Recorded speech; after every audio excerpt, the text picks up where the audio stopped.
Hey guys, how's it going? Well, once again, this is Jose here uh, with the International Channel, and yes, I am in my son's room, and I wanted to basically come out and talk to you guys and see what's everybody up to nowadays, and see if you guys want to talk about any kind of subjects. I'm trying to grab my wife's phone so I can open up and see if I can answer some of y'all's questions. I don't have the answer to everything.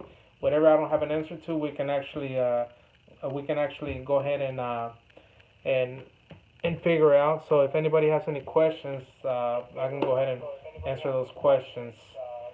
So I'm gonna be uploading a video here shortly about relays. Why I don't really recommend you switching one relay to another spot, and I'm gonna be uploading a video here shortly. But if any of you guys want to go ahead and post any questions here, go ahead. I'm gonna be writing them down or recording them as a matter of fact, and I will try to get back with you guys as soon as possible. And basically, this is an introduction of to who am I, why do I do these videos, and what do I get out of it, basically. Okay, so back in 2012, 13, I started my own towing business, and I started with a GMC international, not international, but a GMC 6500, and I began to see that there was a lot of money in the business, but I never really thought about breakdowns, and until it started happening to me, so I finally got rid of that truck and got a whole different truck, and that's when I came into the 2007 International 4300 DT466, which I'll never leave again. Why? Because internationals are very similar to working on a Chevy, on a Ford. It's very simple. Most of the parts department are usually open until midnight, at least over here in Dallas. That's how long they stay open. So, who am I? Basically, I'm going to give you an introduction. My name is Jose Serrano. I am from Dallas, Texas, and I was a business owner like every single one of you guys are. I own a tow truck, and I was hauling from Dallas all the way to border of Texas, border of New Mexico, border of Louisiana, border over Kansas. Basically, all the borders around Texas. That's where I was traveling to. So I've been around the globe here in Dallas, Texas, in Texas overall. But first of all, what got me really working into these internationals? Well, I got tired of mechanics really ripping me off, and some people have asked me, "Are you an international mechanic?" No. The answer is no. Are you certified by international? No. So how do you know so much about international? Some people have asked me. Well, let me ask y'all a question. How do y'all know how to be parents? You just don't all of a sudden say, "Oh, I'm gonna be a dad." No, it takes time for you to learn how to be a parent. And the same way for me, how did I learn how to work in internationals? By having my own truck.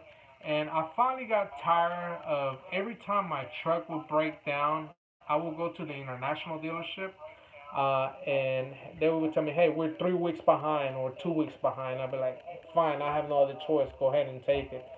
So they would take my truck, and back then I was making ballpark figure, let's say, uh, let's say 1,500 to 2,000 a week. So my truck sat in the shops for 2 weeks. I automatically lost 4 grand plus whatever I was gonna pay out to get the vehicle fixed. So I was like, there's got to be an easier way. So I started trying these mechanic shops, mom and pop shops, and I started noticing that a lot of people were like, yeah, is this, yeah, is that. So people began to just take my money left and right,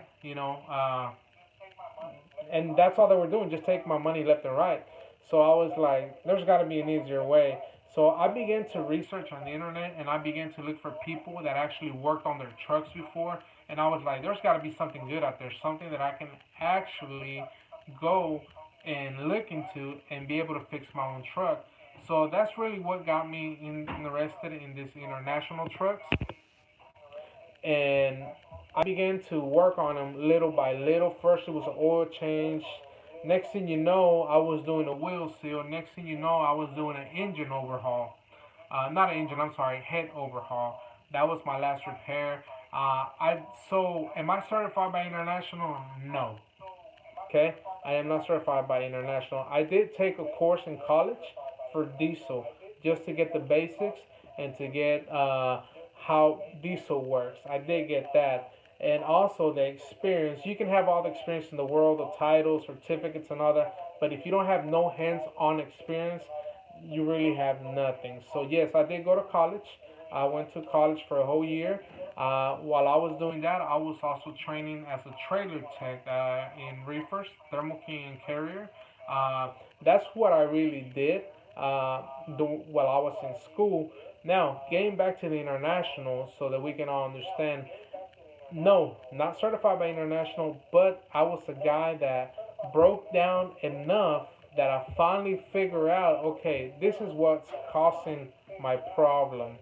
This is what's causing me to mess up here in my truck. And you guys, if you guys, there's 5 people watching us right now, and you 5 guys are watching, I'm pretty sure that you guys have been in that hot seat where, like, okay, do I pay my rent or do I fix the truck with the mechanic? Or you kids probably want some kind of, they want something, they want some toys, they want something, but you can't get it because you gotta pay the mechanic outrageous amount of money to get your truck running. And a lot of you guys, I noticed that a lot of you guys have got to the point where you pay the mechanic, you drive the truck, and next thing you know, a mile out, your truck breaks down. You call the mechanic, and the mechanic tells you, "We'll bring it back in." Well, guess who's paying for that tow? You are. The shop's not paying for the tow.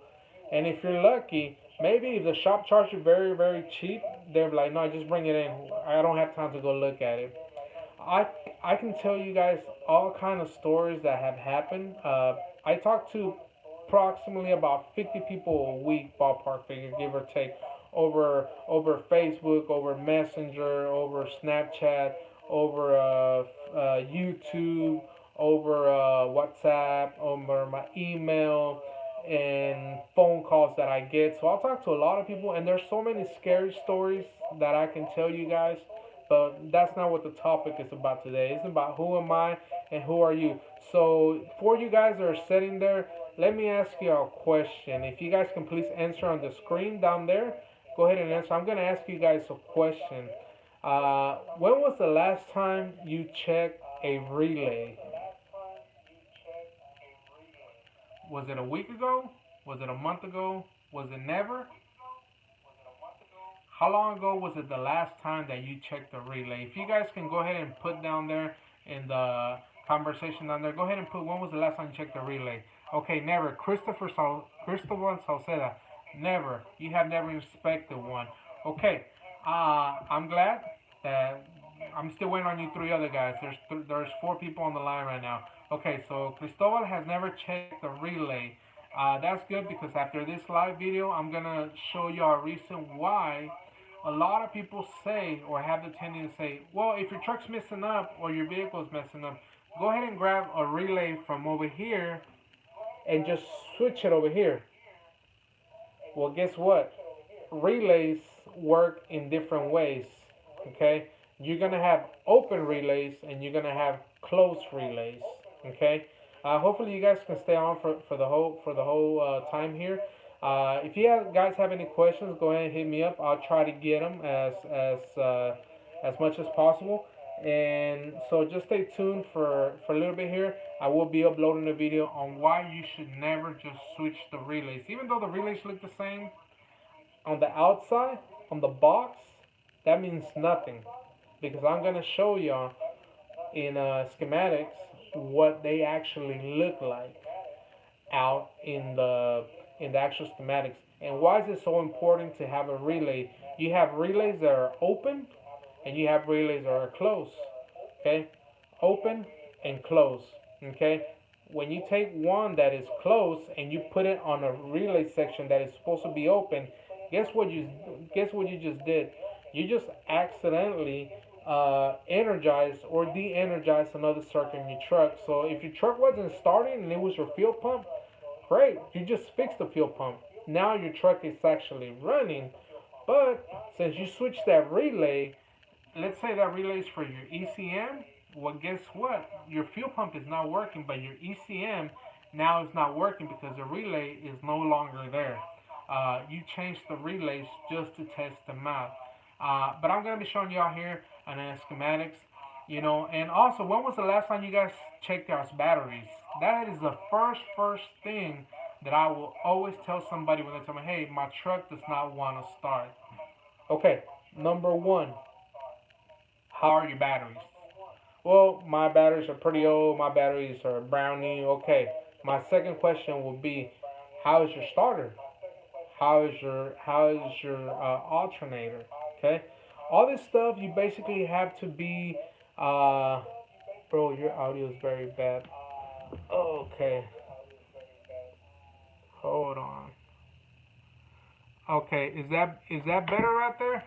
Sorry, I have my wife's phone on. Is that better? You guys let me know if it's better. Give me thumbs up or give me thumbs down if the audio is better. I apologize about the audio. Can you guys hear me now? Okay, cool. Okay, sorry, it was my wife's radio.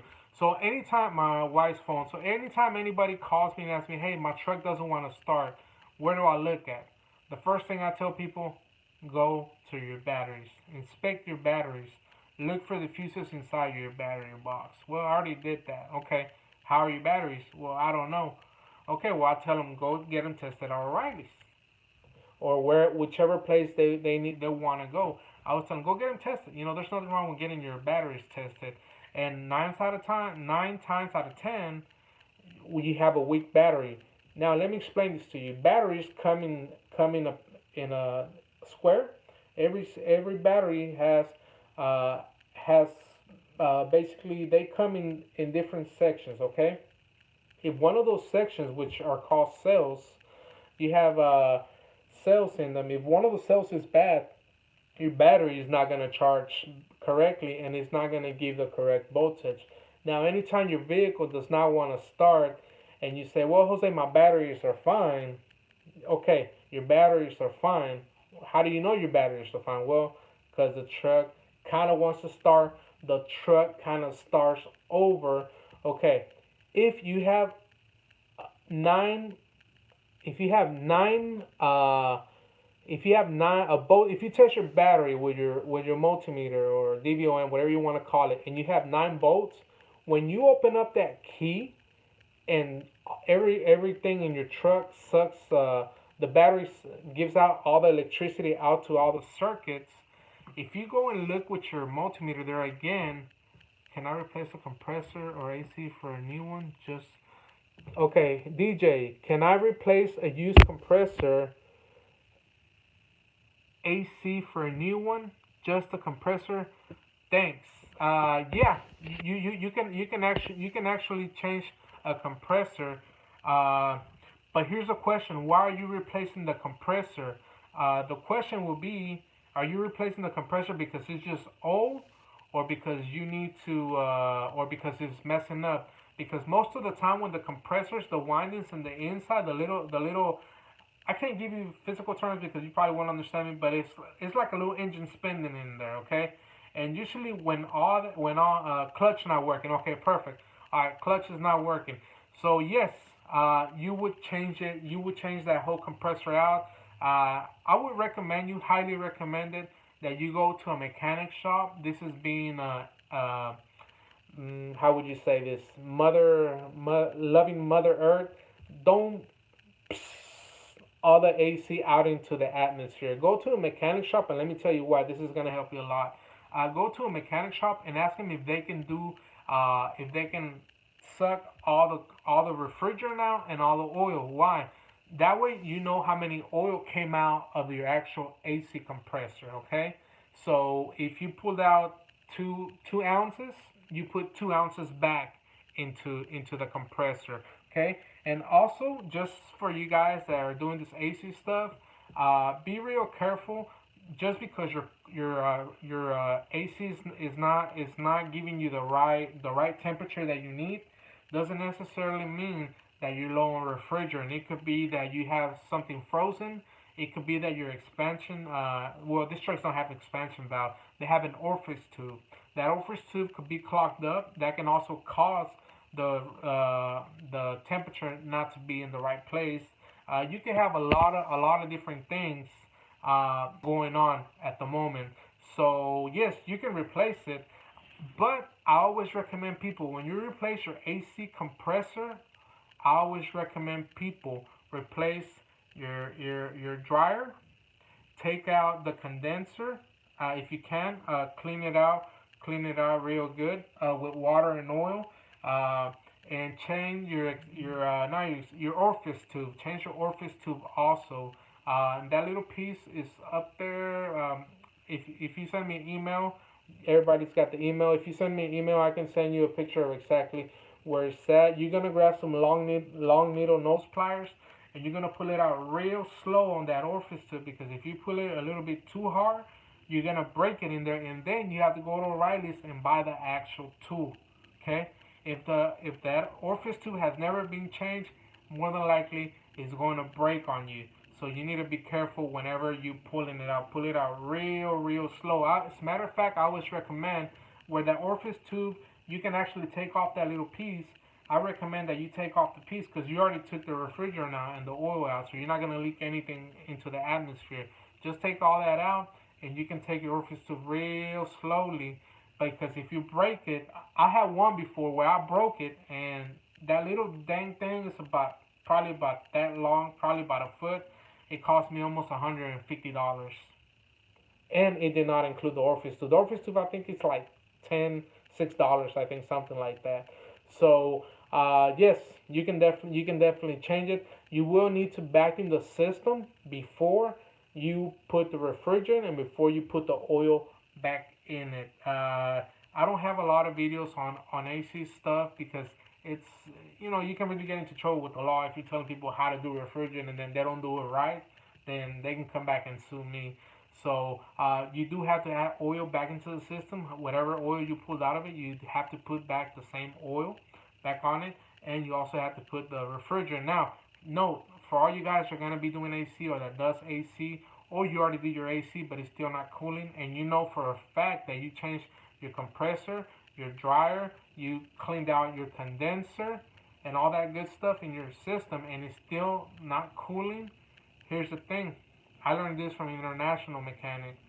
If you're a certain level below what the specs call for your Freon, then it's not gonna activate. It's gonna throw you the code check AC.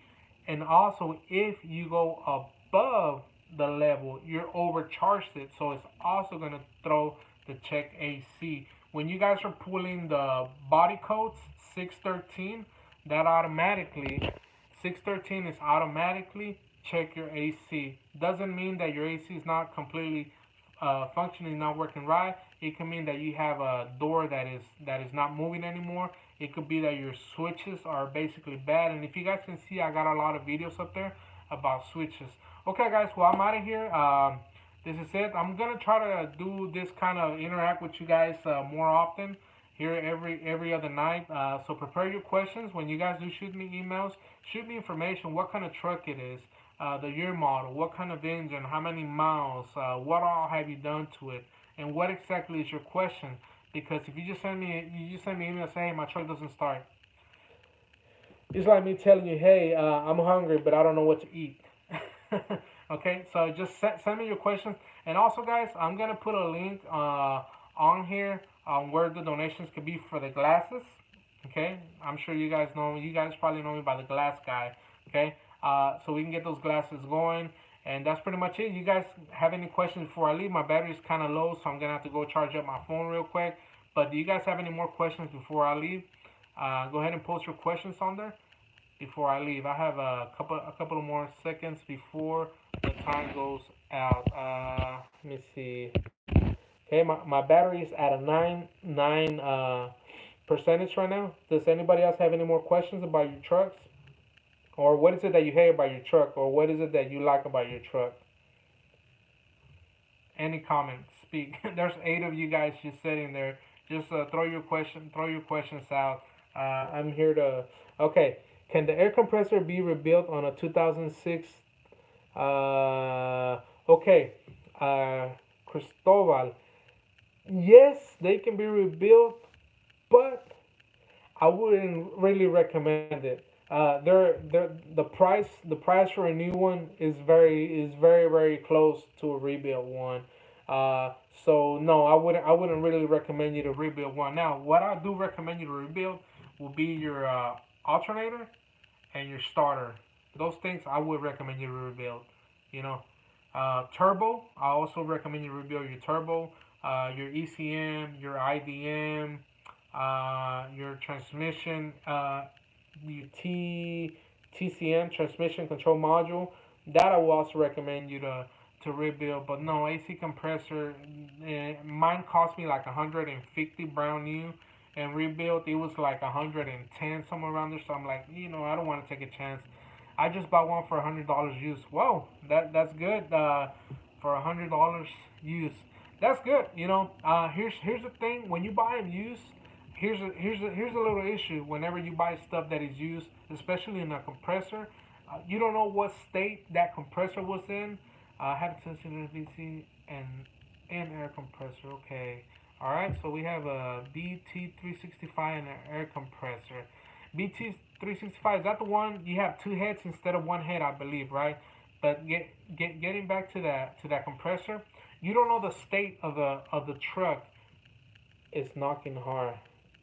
Wow. Is that your AC that cools the truck, or is that the AC that builds the pressure for the brakes? Which AC are we talking about? Because we have the AC compressor, and then we have unless that's the one you're talking about, or you also have the compressor that builds all the air for the truck, for your horn, for your seat, and for your brakes. Okay, shorted to ground, air pressure for brakes. Okay, Cristobal, the air pressure for brakes. Yes, that right there, I would get it. That yes, get that one rebuilt. I was thinking you were talking about the AC compressor, the one that actually gives the climate inside of the cab. But that one, yeah. Uh, Check how much they are here in San Antonio. Can you tell me if the injector is bad? Okay, Mohammed, give me 1 second. Okay, turbos, yes, rebuild turbos. Okay, C1, high side shorted to ground. 451. Okay, Mohammed, I wouldn't really say that it's your ECM. I will go and look. If you look here in the page that I have on all the videos that I have, I actually have a code, a video with that code. If you look for it here, it shows you what the wires look on the outside. If you inspect that cylinder one, it's going to be the very first one. If you're looking at your truck like this is your radiator over here, and this is your cab. It's going to be the first section over here. You should be able to see it. If you look for that video, I have that video there, Mohammed. So you can check it out. Cristobal, getting back to your question, yes, it's important that you get that. Okay, you changed the harness, then what is that, the inside harness or the outside? You have a valve cover that covers the valve cover cover and between the head. Did you change that one, or did you change the one in the outside, Mohammed? Cristobal, getting back to that one, I would get a rebuild ASAP. Okay, on the outside, Mohammed. Okay, why did you change it? What did you see that was wrong? Did you see a lot of melted wires or anything like that? What exactly did you see, Mohammed? And yes, Cristobal, get that thing rebuilt ASAP, because if that thing quits working on you, you're gonna end up losing air, and you probably end up causing a wreck somewhere. Okay, so the wires were damaged. Okay, good. Mohammed, have you opened up the valve cover yet to look inside and see what's going on the inside? I would recommend that you look in there, because you probably have. I had a case before where I took the valve cover off, and all it was, the injector connector was barely making a connection. Okay, no, not yet. Mohammed, go ahead and take that valve cover off. I also have a video on this channel how to. You got to take off the doghouse. You don't have to take it off, but you're gonna have a hard time getting it through the top of the hood. So I would take the doghouse off, and then you can get to the back and take all the bolts in the back. That's yeah, that's right, Mohammed. Right on. Yeah, take that and look inside. And as a matter of fact, have the truck running and disconnect that injector one. And if the truck is running rough, Mohammed, is running real rough, and then when you disconnect that, the truck is still running the same way. It hasn't changed nothing. Then yeah, that's gonna be the bad thing you're looking at. But the truck, if you disconnect that little harness on the injector and the truck goes basically it changes, then no, that wouldn't be the issue. And it could be that your injector might be, mechanically speaking, might be you have two sides. You have an electrical on the top and you have a mechanical at the bottom. But I really wanna probably be sure that the injector is connected correctly. Okay, Cristobal, getting back to you. Yes, get that fixed, and also keep in mind, Cristobal, the more that compressor keeps on running, oil is gonna be running through there, and that oil travels all the way from that compressor all the way to the back. It goes through your dryer, it goes through your valves, it goes through all your hoses and all the little valves that you have back there. You are the best, bro. Thanks. Oh, thank you, man. Appreciate it, Mohammed. Appreciate it. Thank you. Uh, all that oil that travels to the back is eventually gonna damage your valves, and those valves are 60, 70, 100 bucks. Okay. So yes, Cristobal, get that thing checked out ASAP, and yes, get it rebuilt. Now I was gonna tell you about price wise. That compressor right there, I was gonna replace it on my truck because it was making. Okay, how do you separate the air hoses from the fittings on the air compressor? How do you separate the air hoses from the fittings on the air compressor on International 4300? If I'm not mistaken on those, Donald, they're bolted on there. You just undo them. I don't think, as far as I can remember, they don't have those quick connects like the ones you have on your air tank. You know how your hoses go to your air tank. All you do is push that little thing in there. You push it in and pull out your hose. That's how that works on your tank. But over here on the compressor, they're different. I'm sure you have fittings. If I'm not mistaken, might be no. It's got to be pretty big bolts. Probably like 3/4 19. Yes, it does have quick connects. Okay, well there you go, Donald. You answer your question by yourself. Just the quick connects. Just take them off, Donald. Before you take off anything, and this is for everybody. Take a picture of what it looks like. Okay, because when you put everything back together, you want to make sure that you have it the same way. Because if I'm not mistaken, Donald, some of the compressors have like blue hoses, and you don't know which one went where. So just make sure you either take a picture of it, and also what I always do, I always grab a marker and mark one or mark two, but don't grab it at don't paint it at the tip, because that's where you're gonna grab and you're gonna rub that off. Go a little bit behind, a little bit further out to the hose, and write that number on there. Where if you touch it, you're not gonna erase it. And also take a picture of it, of what it looks like. Anything that you do on these trucks, doesn't matter what you do, always take a picture prior to taking anything apart. I once had a customer that called me, hey, my truck doesn't want to start. It was a Hino. I don't work on Hinos. I go, guy, I don't work on Hinos. He goes, man, just come on. I'm sure you can get it running. So I went over there and I looked in the schematics on the internet. And I'm like, okay, you moved fuses, didn't you? He was like, no, no, no, no. Well, it turns out that his driver got frustrated, pulled out a fuse, put it back in the wrong place, and guess what it was? That was a fuel pump fuse. So the fuel pump wasn't getting no power to it.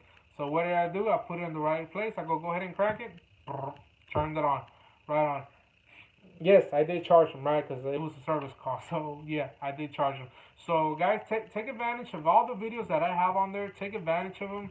Okay, black and gray, but the air compressor was stolen, and I don't know where they go. Can I find out which one goes on the bottom? Okay, black and gray, but the air compressor was stolen, and I don't know where they go. Can I find out which one goes on top and bottom?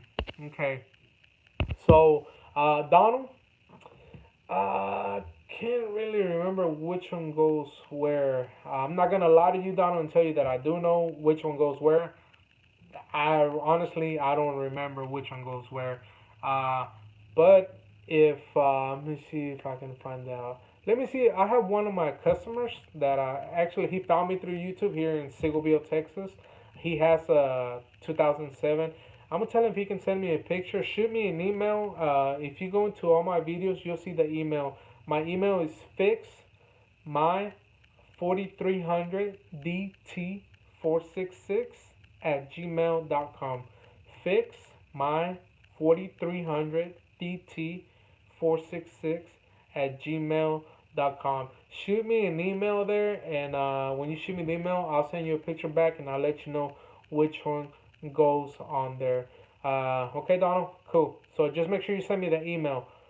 Fix my 43. Okay, what is the normal operating oil pressure at idle?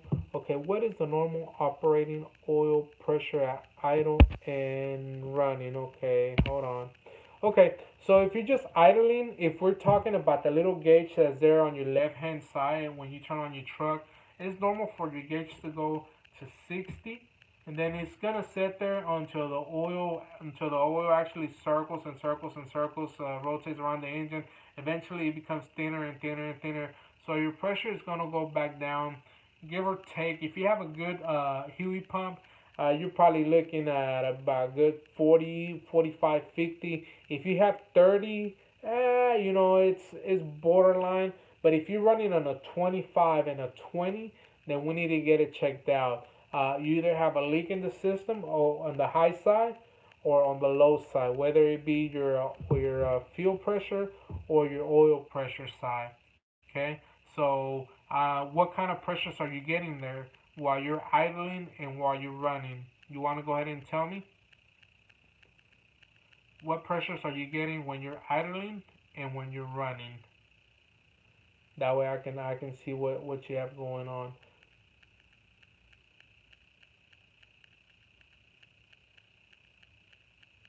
So, does anybody else got any more questions? I'm about let me see.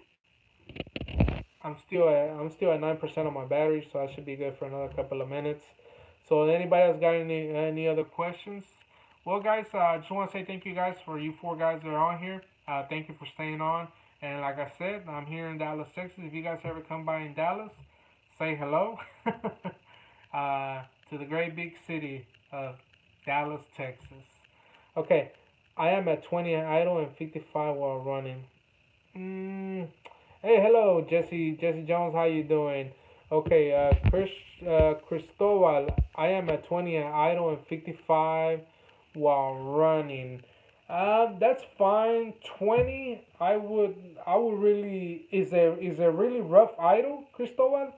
Is it really like, or is it just smooth? Because if it's smooth, then I would say it's right about there. But if you have like a rough idle, then I would say get that checked out because that's not normal to have a 20 while you're idling. It's really, and I'm surprised the truck hasn't turned off on you, or has the truck turned off, because when you're sitting at 20 and you're just idling, I've seen trucks uh, die, completely die, and don't turn on. Have you done any kind of engine work to it? Like, I don't know. Okay, most of the time it's smooth. Okay, all right. Have you done any like overhaul on the injectors, high pressure oil rail? I have all that available for you guys there on that channel. So have you done any of that stuff there, Cristobal? Hey James, how you doing, man? What city are you from, and what kind of truck you got? Just got it at auction. Oh, okay, okay. You just got it at an auction. Okay. Yeah. Well, Cristobal, best of luck to you, because when they go to auctions, we have a saying in Spanish, and I'm gonna say it in Spanish, and it says, "Nadie vende caballo por bueno." Basically, since nobody sells a horse because it's good. When somebody sells a horse, it's usually because it's already bad, right? So best of luck to you, especially if you got it from the auction. Don't drive it too much because you don't know what all's wrong with it. And one thing that I always tell people, If you just bought the truck and all the sensors in the truck are blue, those more than likely they're the original sensors.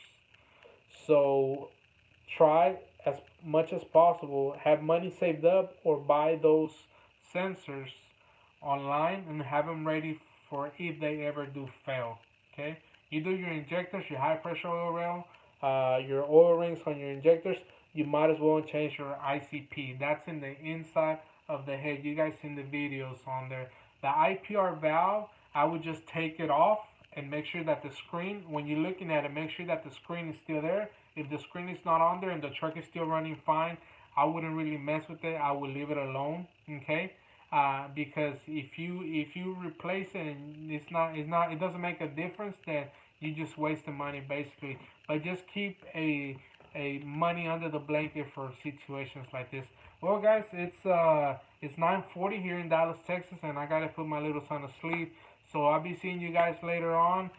Can Do you do much on the B365 engine, Cristobal?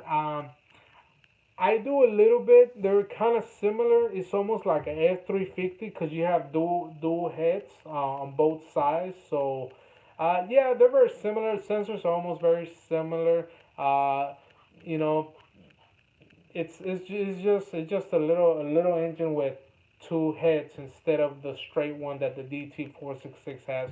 So yeah, I would if you have any questions, let me know. And guys, just keep in mind I don't know everything, so I don't intend to say that I know everything, but all I can say, okay, thanks. Have a good night. All your posts are helpful. Thank you, Muhammad. You guys have a good night, and I'll be seeing y'all tomorrow. Okay, peace out, guys.